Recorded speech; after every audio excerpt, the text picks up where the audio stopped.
Hello, my crafty lovelies. It's Pamela. Welcome back.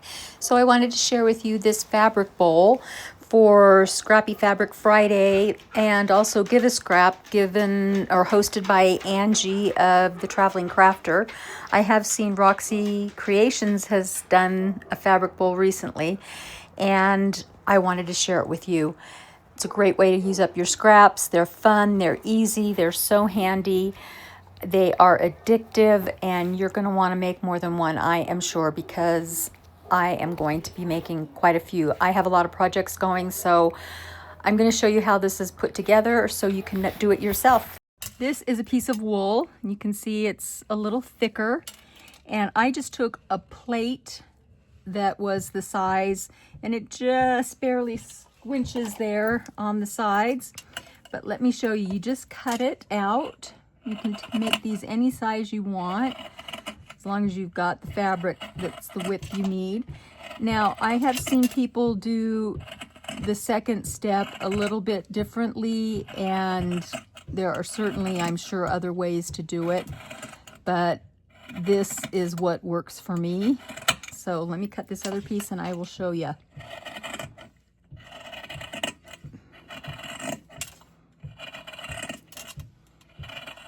Okay, here we go.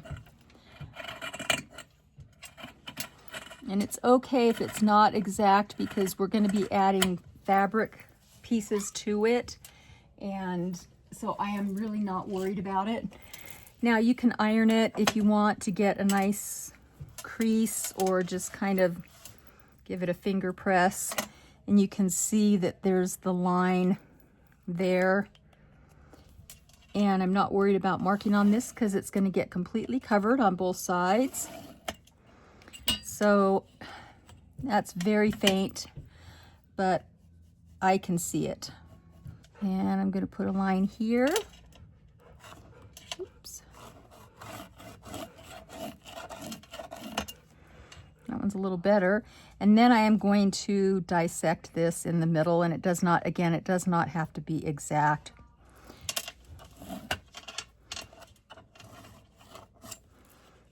Let me do it on this side. I think that's pretty close. Okay, so we have 8 sections, and all you do, now if you want your bowl deep and smaller, you make these cuts in all of these lines down further. But if you want it more shallow, you don't make such a huge cut. So I'm going to go just about 1.5 inches, and I can cut it down later if I want. I am just going to start with this because I can always cut more. 2 more. Okay, then all you are going to do is take your pins. You're going to overlap these just a little bit, just a tiny bit. And if you want it overlapped a little more, you can. There's not a specific science to it as far as I'm concerned. So, oops, let me do it this way. So the pins, so you can see. So you just overlap these all the way around, and then you can hand stitch them, or you can stitch them, just run a stitch right here on your sewing machine.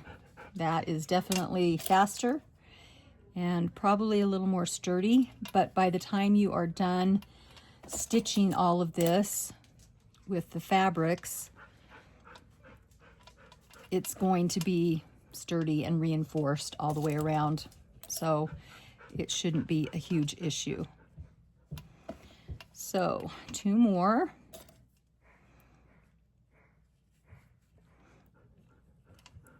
Come on. So as you can see, this has got a pretty good base, and it's not very deep.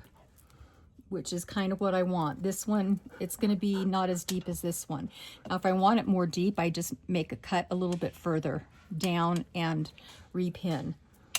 So the second step is to stitch all these little bits, and you can do that again like on your machine or by hand if you want to do everything by hand. And then you just take your fabric scraps. Now there are two ways that I know of that you can do this. You can just lay down pieces, a couple pieces at a time. Now these are frayed for some other project, but I just grabbed them. Overlap a little bit. Pretend these aren't frayed. Okay, just overlap them a little bit and just start stitching, and then lay the next one down. And, you know, and they don't have to be square. They can be any shape, okay?